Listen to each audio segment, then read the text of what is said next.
السلام عليكم ورحمة الله وبركاته. كنت وعنا ونكسن داوديال كسر دواد برنامج جارة أونلاين للفنان أيوب حسن عوالة وكم ذا فنانين تدادير لهرير جبوتي كسر بحي معادك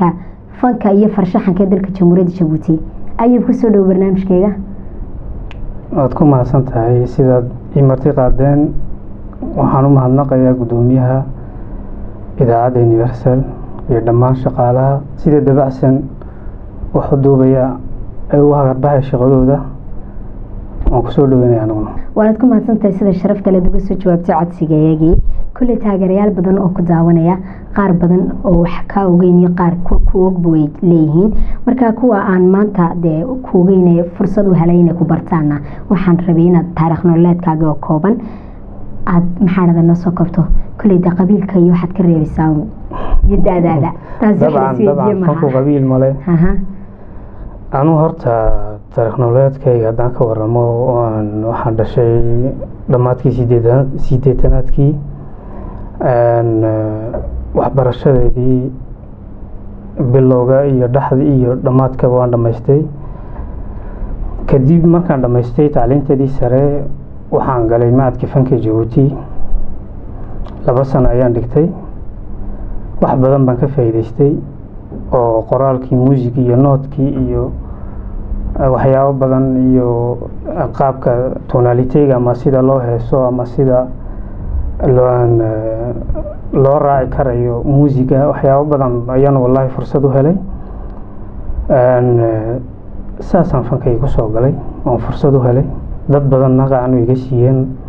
alxamdulillah wallahi waxaan la kulmay dad badan oo ay qacan qabtay oon haatan u mahadnaqi doono وسدا واتهي أيوب كلي معاد كفنكا ما سكول كادو ديجانا يا دنا معاد كفنكا نديجان جرتي مسا دنا واحد قاضي فنكا ما هي كلي فنكو waxay gu jiray buha oo ano yarba aan jeclaa oo dhageysan jiray heesihii dadkii iga horeeyay kadib markii hore aan fursad ma haysan tacliin baan baranayay markii aan tacliinteedii sare dhamaystay ayaan u helay fursad macadka fanka markii madaxweynaheenu Ismaaciil Cumar Geelle uu noo furay macadka fanka ayaan u helay fursad inaan ama ididiiladeedii markii hore iskuul inaan galo wax laga barto aan soo bandhigo wixii aan igu jiray aniga aan dadka u soo bandhigo shacabka markaad dhamaysay iskuulkaagii muusiga waqtigeed fanaan caadi aad noqotay oo meel soo istaagtay masrax ka heestay runtii waxaan soo istaagay 2 sano markii aan bartay macadkeega 2 sano la bartaa wixii ka dambeeya qofku isaga isdabara oo fanaaniintiisa si dhaxgala waa tahay maxaa kugu dhaliyay inaad fanaan noqoto mahidad u lahayd mise waxaad hubi ahaan aad u jeclayd runtii hiddo uma lahayn laakiin wax dhiigayga ku beeran buu ahaa anoo aad u yar yaan jeclaa fanka markii aan fursad u helana waan dhex galay sidaasaan u sii waday fankayga Ayuub yaa kugu dhiirigeliyay oo kuuri Ayuub waad heesi kartaa codkaaga saxaabta qaar kamid ah amba familygaaga cid u qushuucday oo kugu taageertay inaad fanaan noqoto kugu dhiirigelisay ma jiraan وجيران runtii way jiraan waxa ugu horeeyay oo igu dhiirigeliyay inaan ka qayb galo bahda heesta oo soo bandhigo wax igu jira oo Ilaahay geliyay waxa ugu horeeyay ardaydii la dhiganisay oo igu oran jirtay markasta Ayuub waad cod fiican tahay waxaad noqon karaysaa fanaan maxay ahaday ma gashida fanka marka anigu iskuul baan dhiganay waxaan oran jiray war anigu fanka inaan heeso ama heesaan noqdo ma jecliyay waxaan sii dhiganayaa iskuulkayga ay walina kadib waxay sheegayeen baa run noqotay markii aan tacliinteedii sare aan dhamaystay ayaan fanka xoog u jeclaa marka waxaan helay fursad iyadoo macad fanka la furay macadka fankii fanshaha kala furay iyaan fursad u helayba inaad ka qayb galo marka saasa heestaadii ugu horeysay masrax la soo istaagto dadweyne kor heestay bay ahayd heesteedii ugu horeysay waxay ahayd hees qaran ah oo wadaniya oo Jabuuti la yiraahdo. heestaasi ereyada iyo laxanka iyo muusiga iska lahaa ereyada waxaa lahaa Qarboote waxa weeyaan wuxuu la walaalyahay awaanka caanka ee Soomaaliyeed Abdiqays isaga sameeyay ereyada laxankii muusigana waxa sameeyay Daawud Cali Masaf. ereyadeedii maxaad ka xasuusataa heestaas? ereyadeedii waxaa ka xasuusanahay Hoodalay Jabuuti baa la yiraahdaa heeska haddaan ku luuqeeyo Hoodalay Jabuuti habeen dhalad cawalaho hibay basiyay hoy lagu badbaado hurda lagu gamaatahay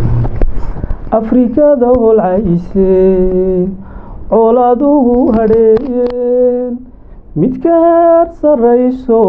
ka horraysa baad tahay nabadda hooyadeedii markaan dayo hareeraha halkaad geeska kaga taal hirka muuqanayo geed la hadhsadaa tahay nabadda hooyadeeda. Hoodalay Jabuuti habeen dhalad cawalaho hibay basiyay hoy lagu badbaado hurda lagu gamaatahay Hoodalay Jabuuti habeen dhalad cawalaho hibay basiyay hoy lagu badbaado hurda lagu gamaatahay Afrikada holcayse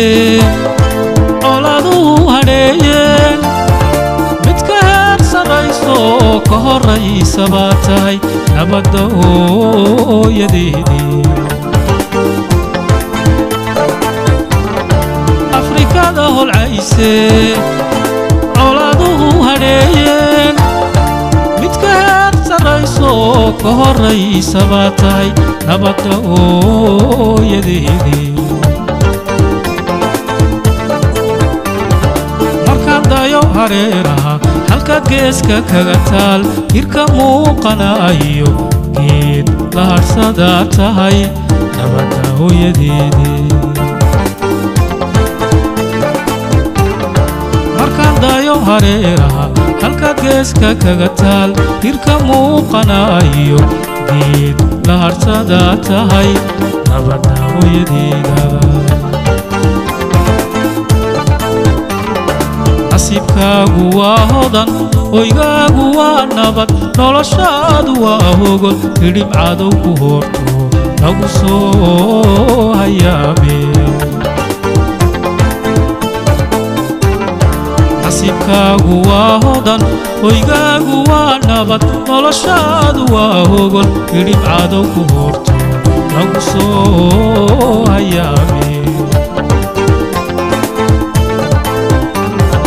hidda waxaad u leedo lahuba Jabuuti nabadaad horseediyo hidda waxaad u leedo lahuba Jabuuti nabadaad horseediyo agarli isokeeye horu soco Jabuuti horu soco Jabuuti horu soco Jabuuti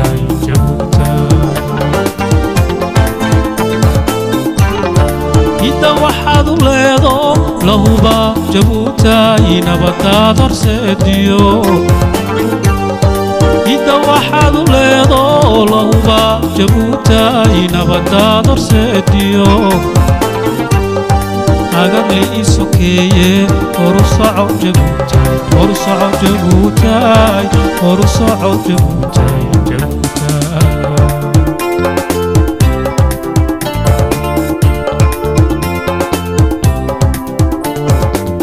daawadayaal heestaasna waxaad heestii Jabuuti waxaan filayaa inaad si fiican aad ula dhacdeen codka macaane ayub haddana heesahaagi inagoo weli kusii guda jirnaa waxaa jirta hees amaal magaceedu yahay heestaas bal wax nooga sheeg heesta waxaa leh awaan aad u da'yar oo ku jira abwaanada aada ugu fiican iminka wadanka oo la yiraahdo magaciisa Maxamed Muumin Ababe ereyada isaga leh laxanka waxaa leh Cabdilaahi Boosiis muusiga tumitaanka Xasan Cabdi Rooble heestaas waxaan rabnay inaad noogu qaadaado halkan la fadhi masraxa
marwadaydi noqotay